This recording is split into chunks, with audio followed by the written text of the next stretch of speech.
Shalom famille, bonjour, bonsoir, j'espère que vous allez bien. Que le Seigneur vous bénisse abondamment. Merci à Dieu de nous avoir encore prêté la vie. Parce que apesi opema ya bomoi oyo tozopema kobanda janvier jusqu'à décembre. Totikali na mois temps moke. Vraiment temps ekomi moke. Aujourd'hui c'est 19 décembre, demain c'est 20. Totikali na combien de jours?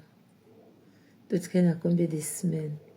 Alors, moi je me suis rendu compte qu'il y a beaucoup de gens, à cause de Alem Soso, il a fait une demande à son Dieu, ou elle a fait une demande à son Dieu. À mon énan y a noté, a commis désespéré. Ne te désespère pas, Yaya. Ko désespéré te.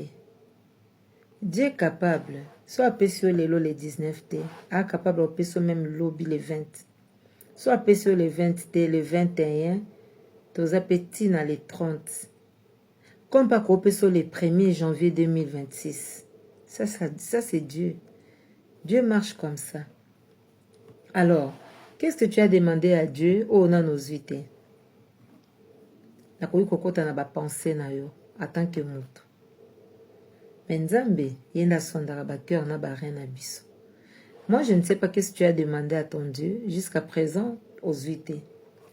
Eza libala na ebite. Eza kobota na ebite. Eza mosala na ebite. Eza na ebite commerce na ebite. Est-ce que eza voyage? Est-ce que eza carte de séjour? Pour biso to na mboko to na besoin carte de séjour. Je peux se repousser ni to na poussa to bala pe to bota. Bon. Ce qui dans nos vités, ndeko maman ndeko papa netinga. Eza bilo msuna senga ipe na zité.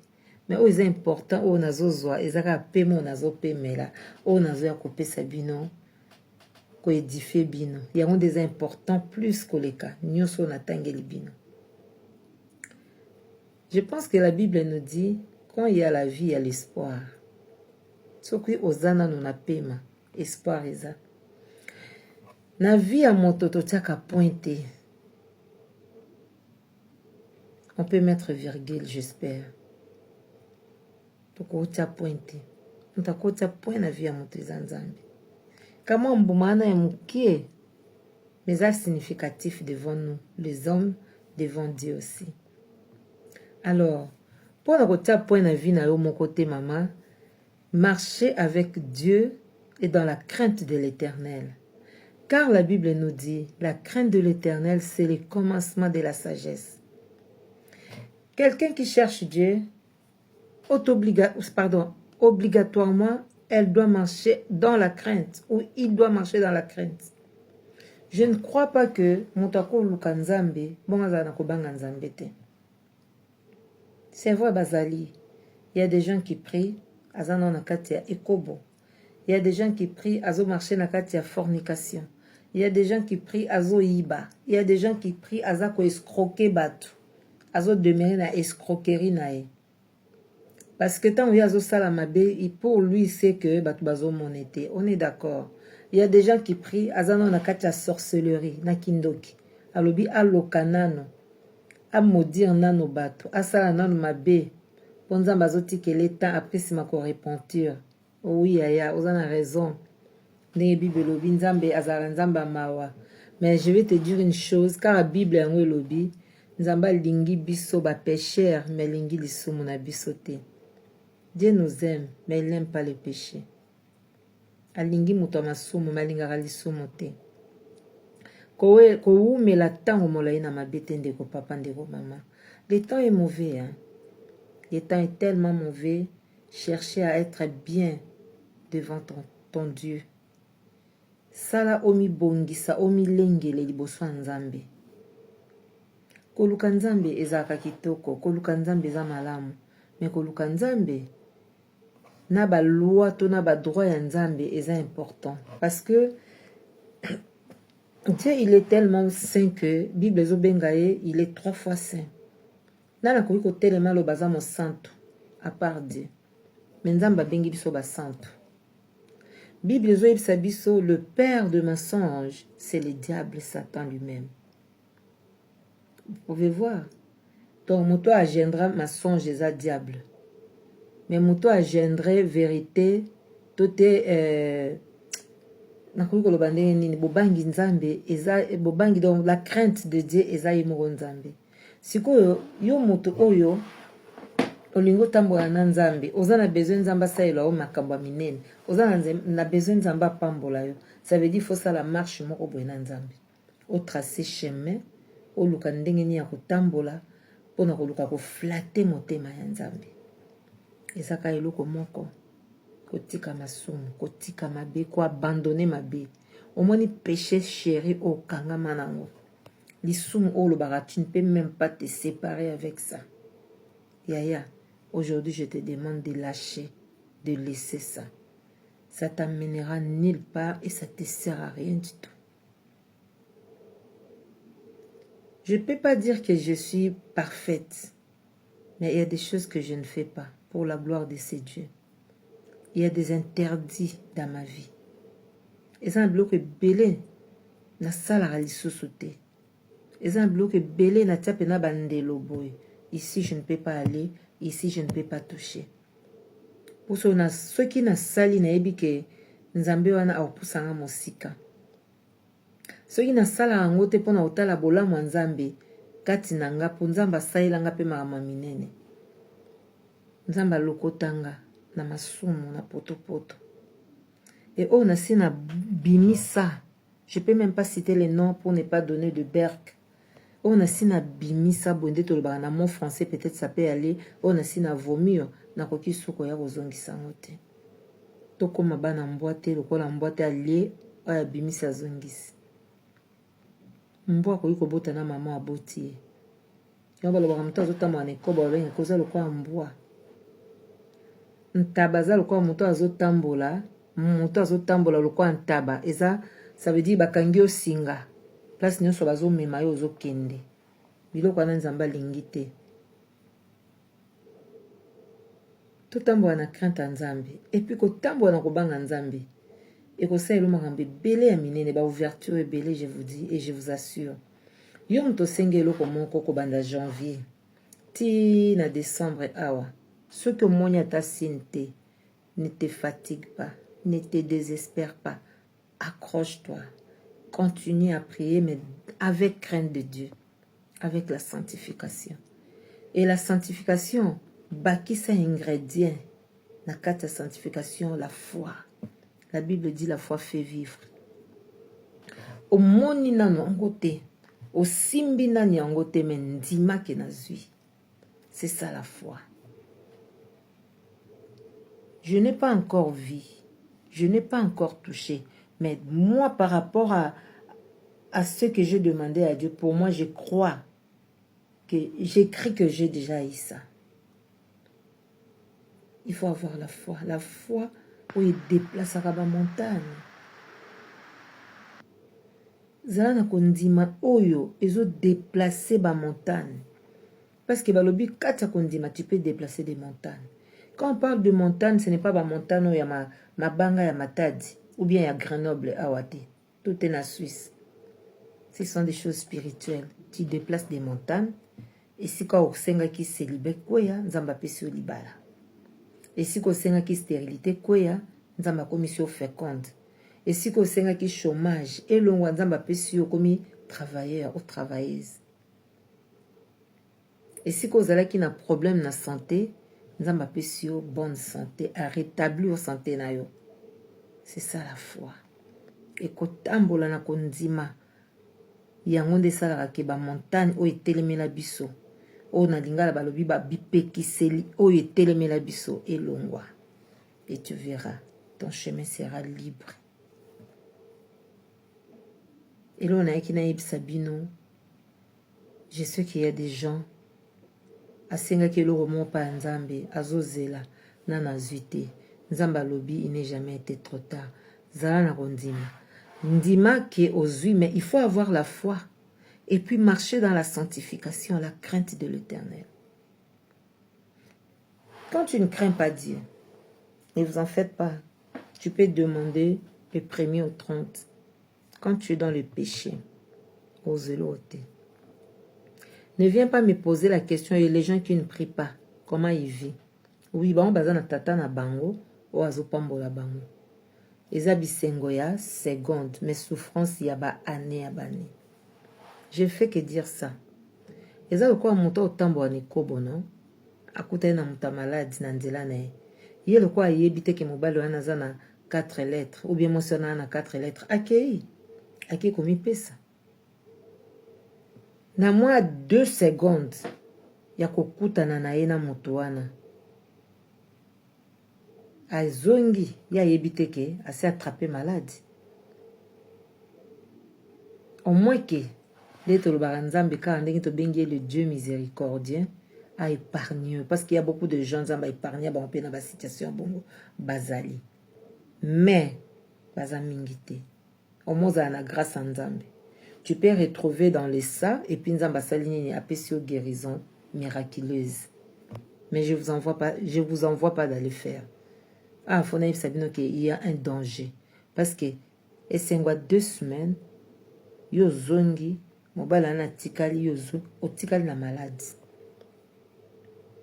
Et pas c'est comme une souffrance yabane des années. Alors, so vous avez une taobanga nzambi. Je pense que magoza a besoin ya kobala. Okenenzela mokusete, okenolukara mibali na banzela, na ba boîte de nuit. Non. On est malamu te. To bebisa ou bien to bungisa crédibilité te likolo ya pasi.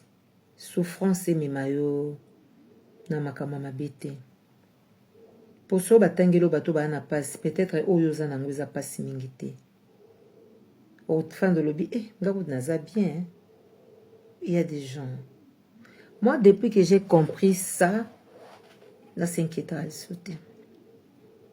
Baninga nanga bobala ta 20 mbala moko. So inga na balite, je dirais merci à Dieu. Et je bénirai le Seigneur pour votre mariage. Na repambola bino na obana bino heureux mariage. Heureux ménage. Soko boti. Zamba peso ataba na 4 mbala moko ponanga na omona ke lipamboli wana eza loko ekwe na makolo nanga. Je dirais merci Seigneur parce que nga pe na komi maman ma passe. C'est comme ça. Il faut que sepelaka na mapamboli ya baninga.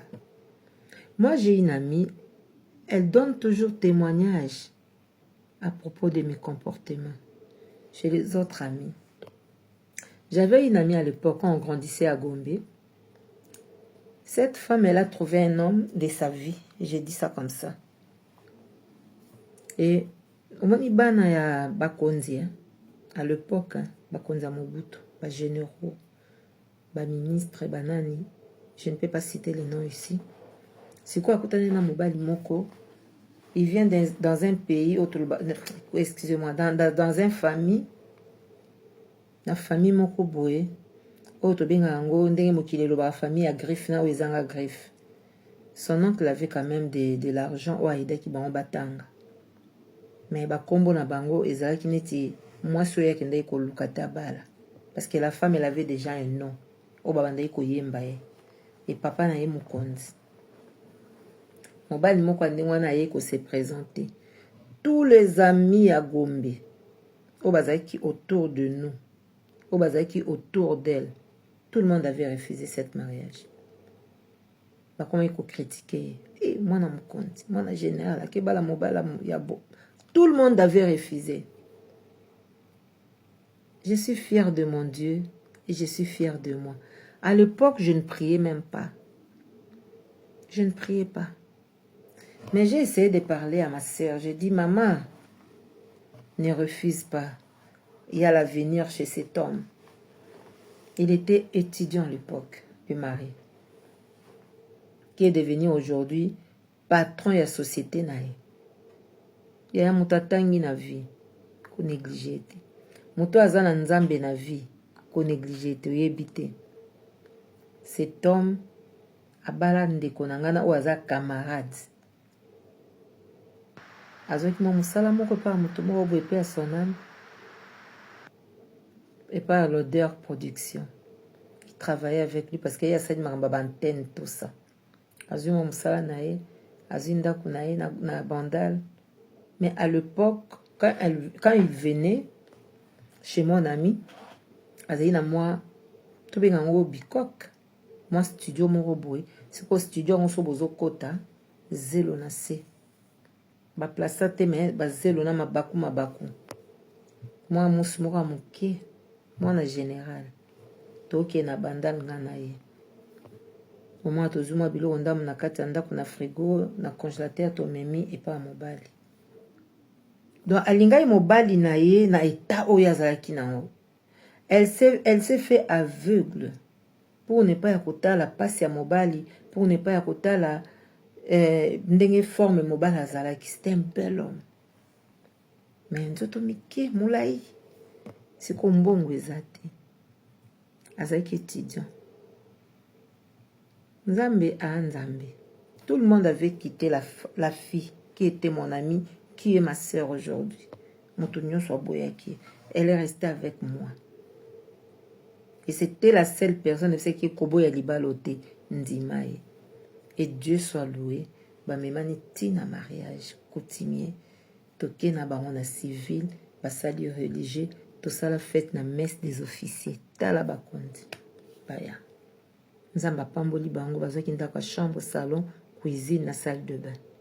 Obala longwaki place azalaki. Nzamba pambolaki. Tango aboti ngam na kende kofandisa ye lokwa ndezi ndenge bakongo balobaka. Ça veut dire qu'avec cette sœur, c'est vraiment une sœur pour moi. Elle a des souvenirs. Ce qu'elle a témoigné, maman, abantu bandi ko beta ndenge nini baninga na biso ya Gombe baboya kiye. Ndenge nini elle est restée avec moi. Ndenge nini bakoma ko seka ye. Lelo bato wana nyonso baseka kiye. Ba mabalo bango babala kiya bana ya. Bakonzi obino boyeba. Lelo mabala na ekufa. Ekufa. Il s'est retrouvé célibataire na bandaka batata na bango. Ndenge pe afidèle ekota nande bakima ba libéra bandaka Gombe. Misusu toyebi te so bazana ba commune nini. Misusu pe bazana poto. Mais elle est restée fidèle. Aujourd'hui, Dieu l'a fait grâce. Ba commune ba villa, société, bandako en Afrique du Sud. Pour dire quoi dedans? Marcher avec la foi. Zala na objectif felo rozo loko sala. Ndima yango pe linga yango pe ndimela Nzambe. La foi yango mte kotombo yolo ba montagne ekokwisa. Na vie to sepelaka na bonheur ya baninga. Na vie to se soutenaka. Quand la personne se sent pas bien, ça ndeko za maladie, prie pour la personne. Je dis encore merci à une grande sœur. La grande, elle était malade à l'époque, elle avait un problème de cancer. Elle m'appelait, je priais avec elle. Elle m'a dit que PC moral, et à un moment, on a PC moral. Ngazo quand ça n'a pas la cas, ils ont les cas inaperçus, nzoka ndeko. A comment il sa mobile nae, waza beau frère na biso. Aza une grande sœur, il y a na colline na misu na bango. Toza très bien jusqu'aujourd'hui. Ndeko maman nzamba pesa et guérison. Mais avant guérison, on priait avec elle aussi. Au moins on a bien un téléphone tout prier, na bandi côté aye, na bandi ko fortifier, même si on a une douleur, on bandi côté et Dieu a fait grâce aujourd'hui, ma sœur elle est guérie. Comment ne pas dire merci à ce Dieu qui fait des miracles comme ça? Tout semble la ranambe beauté, na mon côté, mais au fond, na mon thème. Pour Bible, les autres disent, ils sont le rein le cœur. Ne prenez pas cette verset en vain.